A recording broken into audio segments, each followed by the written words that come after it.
Hello YouTube, Jerry Kirkpatrick here, and here we are in part 3 of the 4-part series on doing nickel plating. And I think this might be the most informative video of the 4. I'm going to get into surface area, how to calculate the amperage for the amount of area that you're going to be plating. I'll talk a little bit about the hangers at the end and the placement and whether or not you should move them around. The first part of this is going to be in plating what the surface area is of what the piece is that you're going to be plating. And also whether you have a non-adjustable power source, voltage and amperage. So if you are a big note taker, this would be the time to go get your pencil and paper.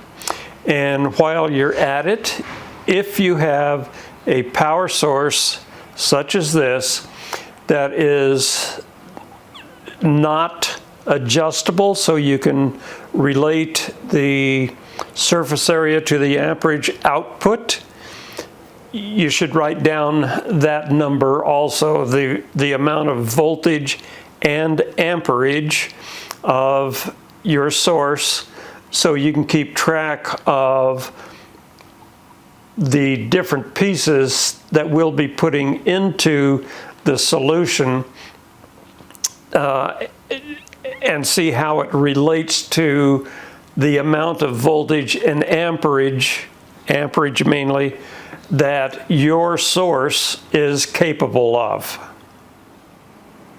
So what we're going to be plating today is 3 different pieces that are 1.5 inches wide, 2 inches long, but of different thicknesses of material. This first one is 18 gauge. The second one is 1/8 inch. And the last one is 1/4 inch thick. Like I say, all of them have the same surface area, front and rear. The only thing that's different is the cross section, the width, the thickness of the material. So with the 16 gauge, it has a surface area of 6.343 square inches, and it's going to require 1.26 amps in the solution. The second one here, 1/8 inch thick, is 6.875 square inches, and it will require 1.375 amps. The third one here is 1/4 inch thick, and it has a surface area of 7.75 square inches, and that will require 1.55 amps. And as we put this in the solution, you're going to see, I'm going to bring you right in so you can watch the voltage and amperage and the amount of agitation, the amount of bubbles that are going to be created by each of these different pieces. When we get finished with these 3, I'm going to also show you this piece here. This is 1/4 by 6 by 1.5 inches. And believe it or not, this has about the same surface area as these three pieces combined. And you'll see how that is going to relate to how the piece is going to be plated. I started with just a piece of hot rolled, cut to exactly the same dimensions.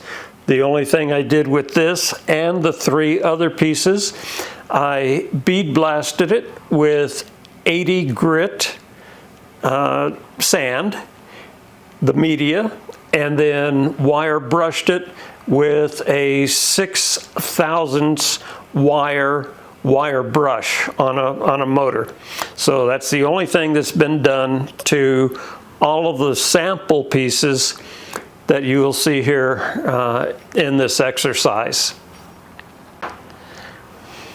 So let's get moved in good and close just in this area here, and we'll be able to see the amperage and voltage, how they relate to each of these pieces as we put them into the plating solution.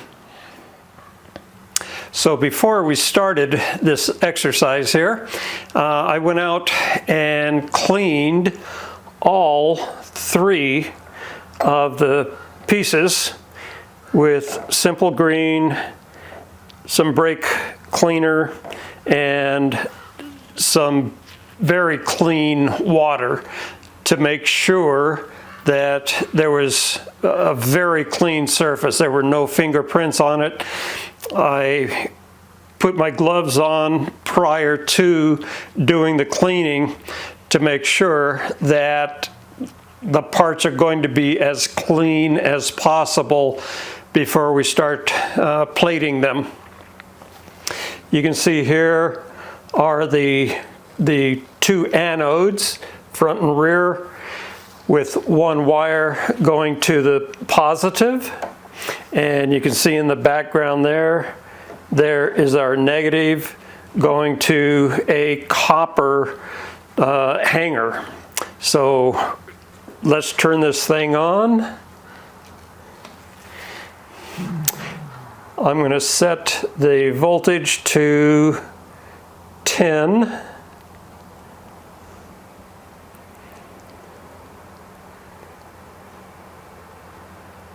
Okay, we have 10 amps, and the first one that I'm going to hang is the 1.5 by 2 18 gauge, and this is going to require 1.26 amps.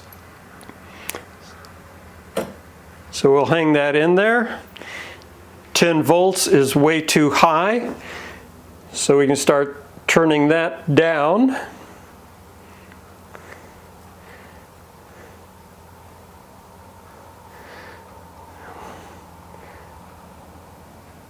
There we go, 1.26 amps. It's only requiring 5.3 volts. And you can see by the amount of bubbles that we're starting to plate already.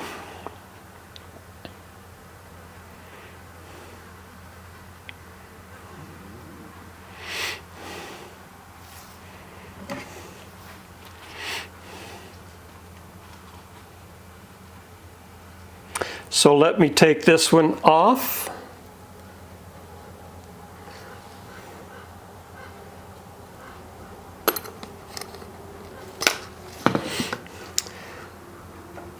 Next, we're going to do the 1/8 inch thick, also 1.5 by 2. We're at 9.3 volts. This one is going to require 1.375 amps.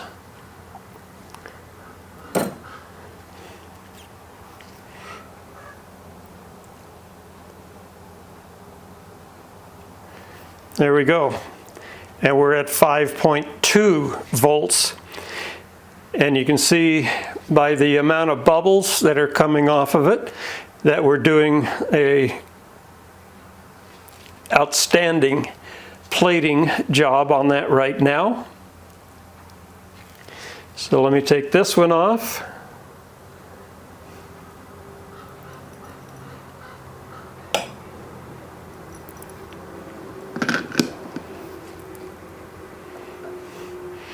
And here we have the 1.5 by 2 by 1/4 inch thick material.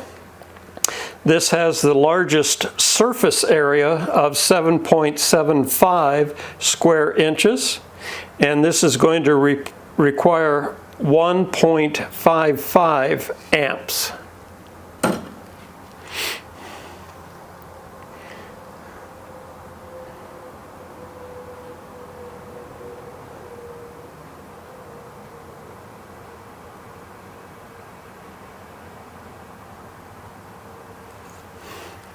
There you go.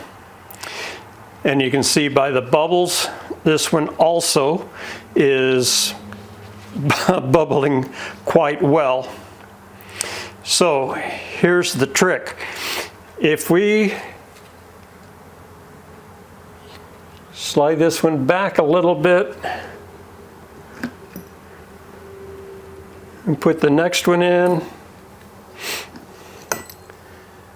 put the first one in. Okay, with all three of these together, it comes up to 20.968 square inches, almost 21 square inches. And for doing all three, or with that amount of square inches, I'm going to move this over so I don't like this one being that close to there, so I'm going to move this over just slightly. There you go. That way I know it's going to get the between here and here. We're going to cover both sides of each of those coupons. So with 21 or approximately 21 square inches, we're going to require 4.193 amps. And with that, you can see the bubbles are very slow. They're just coming up to the surface, not near as much as they were as these were hung single. So let's turn the voltage up. We're wanting 4.20 amps. Turn the voltage up.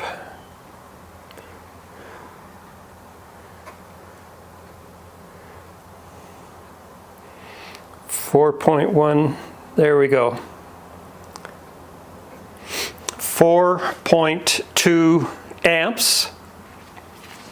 And you can see that the bubbles coming off of the cathodes, the pieces that we're wanting to plate, is considerably more than it was before. So first you need to know what the square inches of your part is. And I have a link to the Caswell calculator, square surface area. The calculator for that is below in the description. So let me take these out. Well, let's let them sit for a little bit. I'm going to let them sit for 15 minutes, and we'll see how much plating has taken place in just a short 15 minutes. So the purpose for this exercise was to show you that the surface area of the piece that you're going to be plating has a considerable amount to do with the amount of amperage that it will take to do the plating. One thing I haven't talked about as of yet is the size or the surface area of your anode makes a large difference also. So if you're using some very small, thin strips of nickel as your anodes, it's going to affect the amount of amperage and how much the material, the nickel, is going to be displaced either into the solution or onto the part. So watch the amperage here as I pull this out. Now this is the 15 rods of the 1/8 inch nickel. So as I pull that up, you can see how it drops. We had to bring up the voltage in order to maintain the 4.20 amperage. Okay, so you can see here that there's quite a bit of agitation going on with all three of these pieces. Now this has only been 15 minutes of plating. So here we have the 18 gauge, and you can see there that just with this 15 minutes we have quite a bit of plating going on. So you can imagine how this is going to look at half hour to an hour.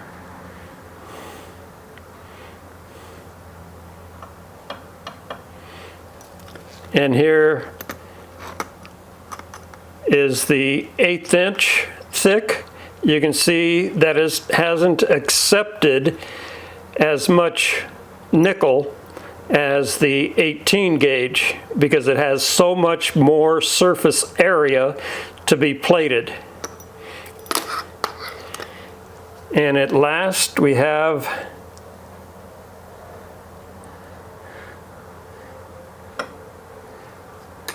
the 1/4 inch, and you can see it's plated all the way around, but it's a very light, a very slight amount of plating that has taken place.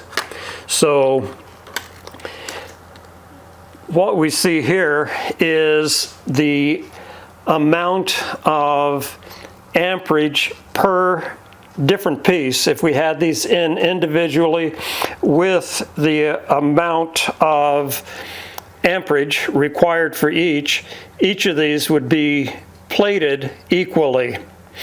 But by adding them up like this, you can see they went 1, 2, 3. So, you know, this is the most. This one is getting pretty good. This one has a little bit less plating in the uneven surfaces. Also, you can see the strike right up here where the wire was. And that brings me to this piece here. I hung this for 1 hour in here, and I did not move the wires. All I did was I had it in this way, and then I turned it 90 degrees. You can see there, and on the back. Okay, if I unhook this, you can see where this wire created a shadow here and a long shadow right here. And if we turn this around, you can see where this was hooked there, and this was through there. So you have to be careful as to how you place your hangers. And what I have taken to do is about every 15 minutes move the piece in the solution and change the position of the wires if possible. So here you can see the same surface area of the front and back of these three pieces. are exactly the same. It's only the 3 sides, 18 gauge, 1/8 inch, and 1/4 inch, that make the difference. And you can see what a difference it makes in the amount of voltage and amperage required to do the same amount of plating. If you're doing a bunch of different pieces, say you're doing some flat washers with some bolts, some large bolts, be aware that you might want to split those up. Do all of the washers, all of the nuts, all of the bolts, all of the one setting, if you will. If you have larger pieces, like I do some of my dollies and those type of things, I like to do those individually unless they are 2 pieces of the same surface area. So you can see with this piece here, the plating was great. This is 1 hour of plating to get this. And it's fine. It's exactly what I would want to see after an hour of plating. This would be a pretty nice finished part, except for neglecting to move the hangers. So be aware of how you hang the part, where you hang the part, and periodically move not only the part in the solution as it's being introduced to the anodes, but also you want to move the wires to keep from getting strikes like this.